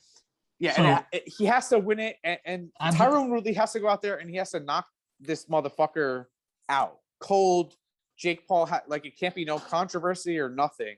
Like MMA needs him to go out there and show like this motherfucker is like a shit. Because I mean, his brother went fucking 10 rounds with Mayweather. The greatest boxer of all time, right? I mean, like, in order for like MMA to even survive or thrive, or for people to even be able to pay for it, or for it to be marketable, Tyron Woodley has to win. And I feel like he doesn't understand like the weight of MMA and the success and the future of it is on his shoulders. If Tyron Woodley loses to this, I don't know. It's I over. don't know that that's his cross to carry, and I don't know that he cares. I bet you this fight is going to pay him more than his entire MMA career did, even as Oh champion. yeah, he'll probably make like $30 million. Not much as Jake Paul. These fights are a great bait for these. No, it doesn't matter, but it's a lot to him. And these fights are a great bait to some of these. We'll call them what they are: washed up fighters. I think that Tyron Woodley is totally different than Ben Askren. Champion. Hold on, Ben Askren was a former champion and devastated plenty of strikers. Ben Askren never boxed and never tried to, and none of that. So that was a weird one. Now, Tyron Woodley was a scary, scary man at one point. Obviously, he was welterweight champion for a period. Does have a boxing background, has been boxing since he was younger. So he actually knows how to throw fists and he knows how to play that game. But I think he lost 4 of like his last 5 fights in the UFC. I think his chin was gone on the way out, and I think that he had miles upon miles on his body. So obviously Jake Paul and the Paul brothers and the way that they're choosing these fights, they're very methodical. They have a good team, getting them people that will sell, but will also be an easier fight. Robbie, to your point, Tyron Woodley is an immense athlete. Paul, though, is like half his age and twice his size everybody's pretty much concluded that he is juicing, and he will be. So I think that makes it interesting, but I don't think that Tyron Woodley is out there to save this for the MMA world. I think he's seeing a paycheck and he's taking it. And I don't know that it discredits MMA. In fact, I think a lot of this might be good for combat sports in general. I think Jake Paul, I hate the little motherfucker, squirrely little bastard, but I do think that he's got a marketing genius here too. He's found something. Oh yeah, and no, he's absolutely. running with it, man. The Paul brothers are running with this. They're making boxing relevant for the first time Yeah, since like the no, 90s. They're making it a spectacle. They're letting it be they've proven. fun. I would buy it, and I'm good for it. I obviously want Tyron Woodley to knock him the fuck out, but So I think it's good for all combat sports in some weird way. it is. Biggest difference is Ben Askren fought in the UFC, got his fucking head kneed into oblivion, right? By Jorge Masvidal, right? So he was never successful in the UFC. Tyrone Woodley was successful in the UFC, was a champion. He did lose his last few fights or whatever, but he did have a title and he did defend it for a while, right? So if you have Jake Paul come in here and beat a former UFC champion, I feel like it holds more to the legitimacy of the sport than it did with Ben Askren. Ben Askren was a wrestler. Yeah, he, was in college and former NCAA champion, blah, blah, blah, blah, blah. He went to the UFC. He did great in Strikeforce. He was an Olympic athlete. Exactly. He went to the UFC, though, lasted 5 seconds against Jorge Masvidal, got his fucking head kneed into oblivion, right? So when he got knocked out or whatever it was, and he showed up at the weigh-in completely out of shape, fat as shit, you know what I mean? So that, to me, wasn't a surprise. If Tyrone Woodley, a dude that's in shape, who was a former UFC champion, loses to Jake Paul, then we have a serious conversation as to what the legitimacy of what a UFC champion or those guys actually are, in my opinion. I agree with that. Because then that means that anybody can take steroids, anybody can train and get big as shit and just pummel or overpower somebody that was in a lower weight class next to him. You know what I mean? Tyrone Woodley, whether he wants it or not, has to win. He has to win. I think the fight in general is a sham, and the reason I say that is to Robbie's point. You are conditioning the audience or whoever the hell is interested in MMA fighting or boxing or whatever, that it's okay to circumvent the entire pathway to training, to making sure you get the necessary experience, to being humbled, getting your ass kicked, whether it's in a training or whether it's in an actual live fight. You're circumventing all that when you allow a fight with somebody like a YouTube sensation, Jake Paul, to step into a ring with, whether it's a has-been, whether it's a current champion, whatever. The whole fight is a sham. Now, financially, Tim, I think you're accurate.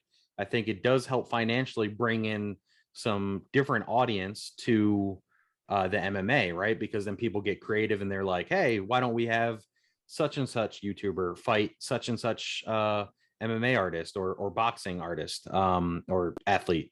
But I think the whole fight, it's actually also dangerous too, right? So if I'm Robbie's in relatively decent shape, right? He's a big dude. Well, let's say he wants to go up against Eddie Hall, world strongman, in a deadlift competition. That could completely obliviate somebody like Robbie, right? And it's teaching the masses a very, very wrong lesson that, with money and possibly, celebrity status, you can circumvent all the stuff that really takes is what it takes to become a champion. I don't agree with the fight at all. I'll not watch it. I'll not contribute any of my time or energy to watching that fight. I hate it. I cringe when I watch it. I'm buying it. No, I'm gonna stream it. I'm not gonna actually pay for it. I'm gonna watch it. I'm gonna buy it too. But I'm gonna say this, and I said it earlier, but just like with any art, right? I think that democratically, you just let people vote with their money. If it makes money, it's what people want to see. If you follow that, I don't think that you're doing the wrong thing. So I don't think that it's bad in any way. If people want to see it, if it makes the money, that is people voting, that it's worth their money. And I think that it is good for both sports. Boxing has always been like that, right? Boxing has always had like 3 or 4 different big titles in town, and you can kind of circumvent them either way. Boxing's always been a little bit of a squirrely kind of game like that. You know what I mean? Well, and that's oddly enough, the UFC has been very linear, and has kind of beaten out its competitors. And so when we're talking from an MMA perspective, there was kind of a hierarchy, right? You had the UFC, and then you had Bellator, and before that you had Pride or whatever. But you really kind of knew who was who. Boxing, though, it's always been a little squirrely, I think, anyways. But for me, the thing is people like, are paying for it, and what is it, the Triller Show? Again, Snoop Dogg was hosting. They turned it into an event that I wanted to watch. I'm strictly speaking to the point of like making it relevant as far as like from a sport perspective. Like, I'm not talking about money. Like, money wise, it's genius. But from like a sports perspective, if we want something to like continue to like stand the test of time and to continue going on, it's dangerous for Tyrone Woodley to lose. If we continually keep having MMA guys lose to these YouTubers, the sport of MMA is in trouble. If we keep having fights between YouTubers and MMA champion / athletes, I mean, even boxers. I mean, just think of the way that you feel, right? So knowing that Logan Paul went 10 rounds or whatever it was with Floyd Mayweather, me as a boxing fan, knowing that a dude who has no boxing experience, who just trained, ate really well, took whatever supplements or maybe illegal supplements, whatever was available to him, was able to stand the test of time for 10 rounds with this dude. Me being a boxing fan, I have this little bit of like, oh shit, is Floyd Mayweather really that good? You know what I mean? So it kind of like hurts boxing. The size. Yeah, I mean, it's and this is like, and I'm not talking about from a money standpoint, it's genius. But from like a legitimacy to have like the sport be recognized like 5 years from now, we gotta have these like MMA guys knock these motherfuckers out. Like, I mean, that's what it is. I mean, we have to have boxers knock them out. Like, this has to happen. Like, we can't have fucking YouTubers beat dudes that have been training MMA for 20 years since they were 13 fucking lose. We can't have that, or else it's just like a bullshit. I'll go out there and fucking say that it's working. It's got you worked up. Yeah, no, I mean, we can't it's have working. that shit. It's working with money and with attention, but think of the psychological downfalls to that. Name one role model that you guys have that's an athlete that was either a YouTube sensation or whatever was equivalent to our generation. Nothing. No one. Nothing. So Kimbo Slice, right? Everybody saw Kimbo Slice. He was in the whole YouTube generation, knocking dudes out from Miami. This big tough dude knocking dudes out. Went to the UFC and got his ass fucking handed to him like in his first 3 fights, right? Totally like just made people think he was. He actually like beat nothing. Houston Alexander, though. Who went on to get his ass knocked out like 5 times in a row after that. You know what I mean? So the point I'm trying to make is like, you can build yourself up as much as you want on YouTube, but at a point, it totally, like Kimbo Slice losing to Seth Petrozelli on Showtime on a Saturday night at 9:00 ruined Strikeforce and made Scott Coker fold the company and sell it to Dana White, right?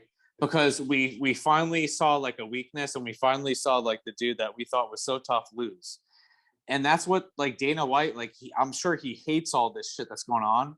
And Tyrone Woodley being a former UFC champion, not so much Ben Askren. Like I said, Ben Askren went to the UFC, got his fucking head kneed into oblivion.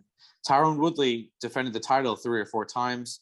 He lost his 3 or 4 fights, but he's a former UFC champion. If Tyrone Woodley loses to this fucking YouTube guy who just basically took his vitamins, creatine, glutamine, and his fucking, Total War pre-workout for fucking 6 months. Yeah, Tremble, whatever it is.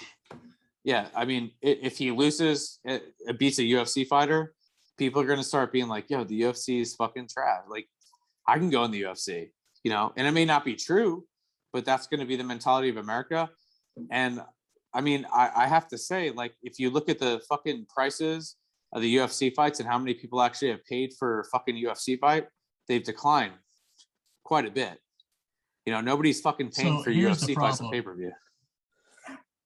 The Paul brothers are booking their fights. They're booking their fights their ways, and people are coming to them because they've got the money.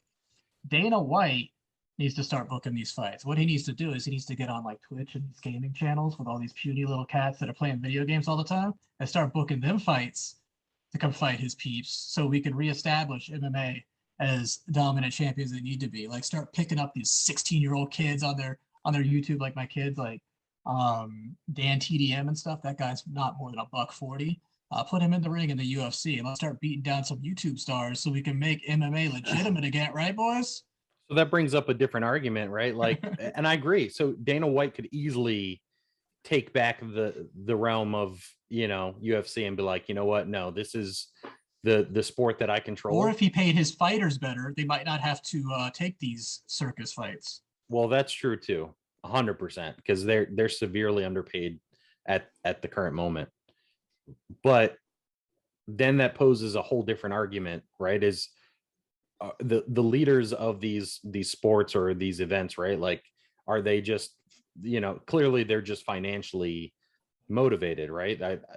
There's no way that they truly love the sport if they're allowing these things to happen. Because to your point, Tim, if Dana White really loved UFC and not just what financially it's done for him, then he would reconsider paying his people more so it doesn't morph into this thing that nobody really likes but is still very, very interesting. Right? I think they're in a very Vince McMahon crossroads WWE. There's been quite a few of these. They're at a really weird point right now where this other media has sort of infiltrated, is taking some of their share. And I believe it, the Paul brothers, and I think the younger one was bragging about it, right? How he's costing Dana White money now. This is definitely a moment for the UFC and how they respond and how they do not let some of this stuff tarnish combat sports in general. Although, I mean, you could explain it away. At this point, it could be good, right? I think that there are more people funneling to MMA to see what it's about. So this could be a pro, but it could also be a con, right? It could be half empty, it could be half full. It's all about how it's played. It's Tyrone Woodley is 39 years old. He's not too far off from having, beating Robbie Lawler for the title when he originally won. He's closer to getting Social Security than he is to Jake Paul's age. Yeah. So this is it's a slippery slope, and Dana White doesn't want to acknowledge it or anything like that, but this is a big deal because there's younger people watching that don't remember Tyrone Woodley beating Robbie Lawler 5 years ago to oblivion.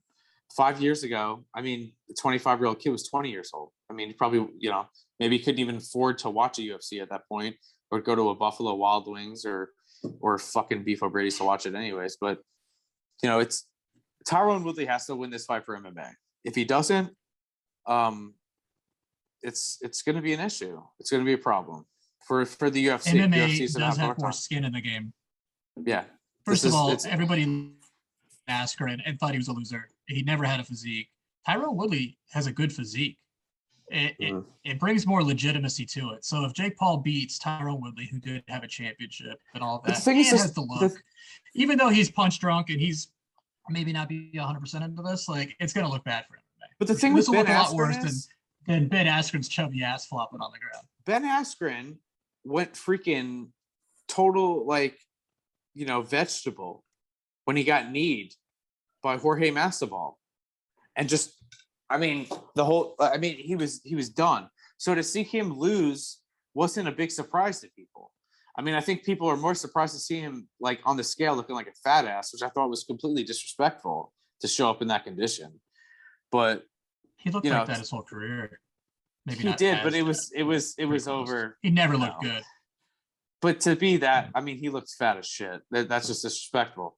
But Tyrone Woodley, I mean, he's if he wins and he beats Jake Paul, then then we can go on and we can say that MMA is better than these YouTube guys. If he doesn't and he loses, then MMA's in trouble.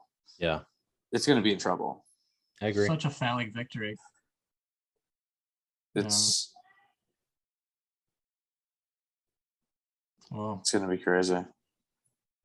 Fuck that whole fight. It's I'm stupid. buying I it. mean, Manny Pacquiao's fighting in 2 weeks. Who the fuck is talking about that, right? Does anybody even know that Manny Pacquiao's fighting? I saw him training. I follow him on Instagram. That's really the only reason I know. I know that he is. I think he's great, but I don't care because he's not selling a fight. I don't appreciate that. Exactly, but and that's what I'm saying. He's probably the best fighter of all time. Anyways, And guys, nobody's fucking talking about him fighting in a couple of weeks, right? Nobody's talking about Manny Pacquiao. he needs to get on that Twitter. So I'm about ready to wind it down, guys. You guys have any last thoughts, comments, anything? No, man. I think we covered a lot, man. There's a lot of things that I wasn't even expecting to cover. But overall, I gained literally nothing from this call. So I'm just gonna hang up. No, I'm totally fucking kidding. No, I don't have anything for anybody. Do you guys yeah, so this is our first episode. So we'll be looking to publish every Friday around 5:30. We're still working on the details about what platforms we're going to publish to. We're definitely going to try and get it to as many of the platforms as possible for everybody's viewing pleasure. Other than that, I don't have anything. Robbie, you got anything? Do you think Timmy can go. we had that awkward standoffish pause? I was looking at Tim's eyes. I had brought it up with the the Jake Paul stuff, right? Let people vote with their money. And like you said, publishing on different platforms and such. How will we know this is successful? This thing where we talk to each other over video and audio and publish. So that's a multifaceted. So we should probably end this, then go into this. That way we can I don't cut, care. right? I can talk about it. Are we gonna publish this? Okay. Yeah, we can cut it out if need be, but No, cut it and then go into it. I don't care. I don't think we need to. It's just kind of like a meta moment. Like how would you Okay. guys know that this is worthwhile? So I think our definitions are going to be very different. So I think just we're like awesome. That's fine. the UFC fight. I think that me and Moose are the most interesting people in the world, Tim. Yeah, dude. I Then mean, why would you not want to not listen to us? And so I'll tell you guys mine really quick. It's when we make money. It's when we figure out how to monetize it. And it's when we start allowing people to vote with their money somehow. That's how I'll know that we've done a good job here, right? So this is rough, but the more we do it, the better we'll get. And the better we get and the more creative we get, it'll force each of us into possibly getting better at this, getting better at using the equipment, getting better at speaking, getting better at phrasing, getting better at topic gathering, but then also getting into these different realms and worlds. And I don't know how many different softwares we've learned how to use in the past couple of days, and just getting out there and doing something different too, right? So there's there's an adventure, there's a journey there. But for me, it's definitely it's not validated and it's not successful until I'm looking at it as, how do I learn this? How do I get to where we can make positive, good content that people want to hear? And then the way to prove that is by getting their money. So I agree with that. I'll be very blunt about it, right? I'm interested to see how we can find our way to that cheese by using this as a tool, and not in a just all about me way, but I think that validates. That is the best way I could think that would validate what we're doing here, and if people find value in it. I agree. Yeah. I was actually going to say the same thing in a much different way. My biggest concern, my biggest priority is content, the quality of content, both for myself and for the people that listen. And I do want to be able to touch as many people as possible. And it's for the sake of allowing people to kind of drive their own creative input on how they think, what they think about the fact that there are probably way more people that are just like those listeners than they actually had anticipated. There's so many more people that are like me, like Tim, like Robbie out there that don't know it. So this is just one of many avenues that opens up that channel for people to understand, damn, there are people like me. So it's really big on content. But I have to agree with Tim that I think a fair assessment is that when there are a multitude of listeners, of an audience of viewers, I think in some way that monetizes.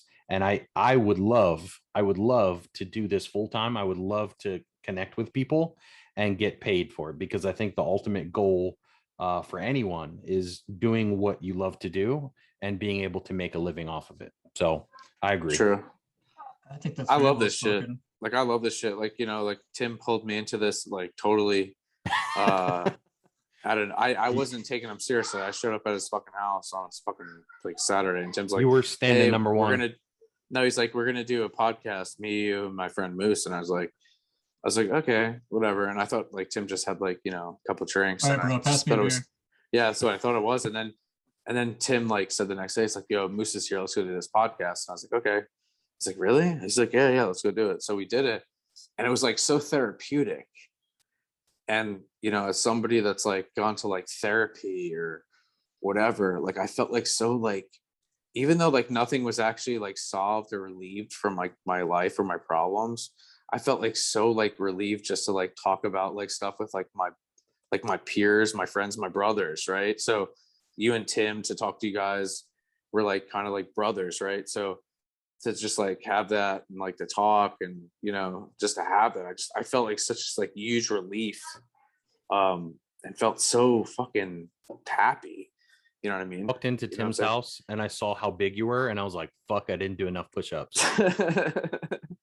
No, man, I had this, I did that thing, and I was like, Tanae's like, you know, because I was like, yo, man, like I don't think Tim, like I thought it was a fucking, you know, I was like, oh, Tim's just probably fucking had a couple, is probably fucking blowing hard, you know, it's what we do, right?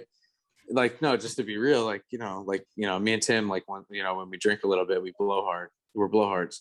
So, you know, when he said that, and then like, you know, we actually did it, and then like we kept following through with it, I was like, you know, and then we had like every Friday or whatever, and like Tanae's like, yo, you know, what are we doing? I'm like, yo, I can't do that, I gotta do my fucking podcast with Moose and Tim. And she's like, for real? I'm like, yeah. It's like, this shit's like fucking like, I look forward to this shit. Like, it's therapeutic for me. You know what I mean? 100%.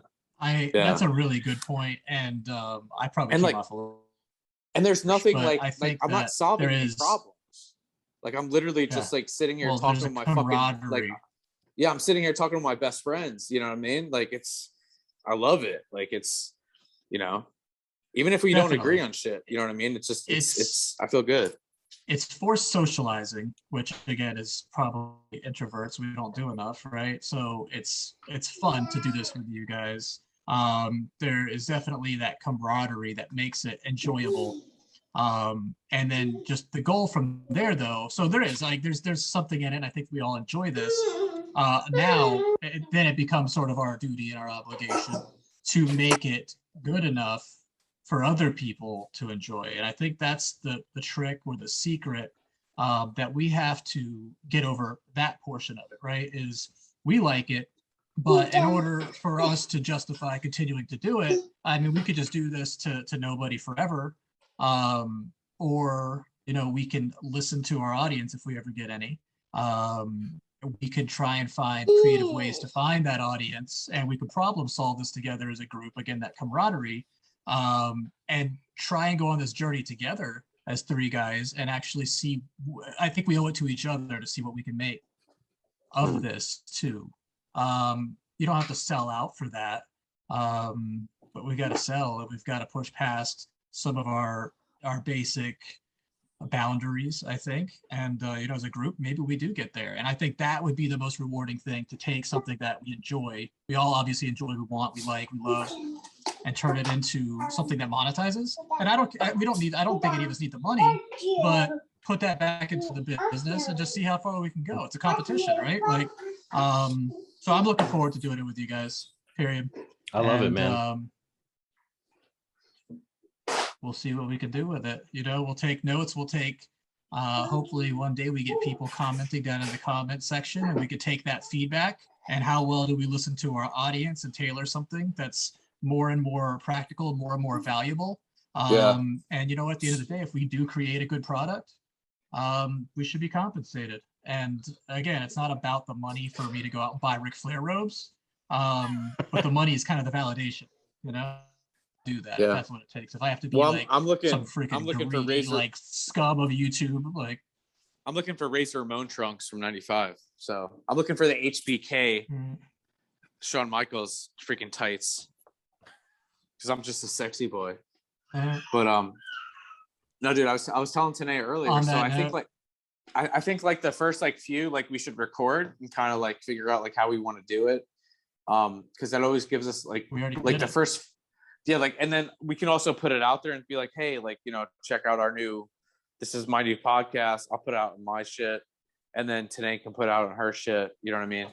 Because Tanae's got a whole she's got 5,000 Instagram followers, and I have 200. But she can put it out there, and whatever, and then we can go live later. Have that little live chat. You can address chats that are coming in where people are talking shit, even if they're trolling and shit. You know what I mean? Yeah. But yeah, so once we get one recorded, put it down. I also feel there's some shit that we haven't tapped into, a theme song in the beginning. So Tim, do you remember with the Monsters of Rock, they used to have that Pantera beginning, on 104.1 in Brevard or Central Florida? Do you remember? Tim is brutally honest. He wasn't even gonna give you this and the satisfaction of yeah, I remember that. No, I have this vision of we should just coming in with to let us you're in the ADHD podcast, but I want some serious fucking testosterone driven fucking guitar riff in the beginning. Some system of a down. I think we just met the other Carl Jung personality. Fucking Chop Suey. If you took this, it's the ADHD podcast. Get your shit together and listen to Tim, Moose, and Robbie. It's time to get the fuck down. Why don't you record that? We'll just use that. That was perfect. Yeah, I'm gonna cut that. And are you gonna cut it? Cut that, chop that up, and put some Yingay Mountain. Get ready to get your ass shred metal in the background. Yeah. We'll do that. Frank. Yeah. All right, guys. Well, thank you for listening. Dudes. I'm signing off. Yeah, signing off. See you guys. All right, y'all. It's the ADHD podcast. Get your shit together and listen to Tim, Moose, and Robbie. It's time to get the fuck down.